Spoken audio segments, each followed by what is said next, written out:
ছিলেন তিনি এই স্বাস্থ্য এই হেলথ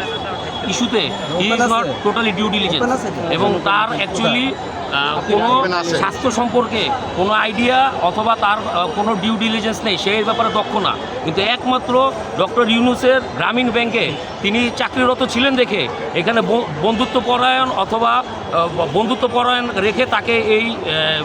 হেলথ অ্যাডভাইজার বানানো হয়েছে। সাবেক প্রধান উপদেষ্টা এবং স্বাস্থ্য উপদেষ্টা যারা আছেন ওনাদের বিচারের আওতায় নিয়ে আসবেন এবং ওনাদের বিদেশ গমনের নিষেধাজ্ঞা জারির জন্য যদি এই সরকার এটা না করেন তাহলে আমরা যথাযথ আইনি পদক্ষেপ নিব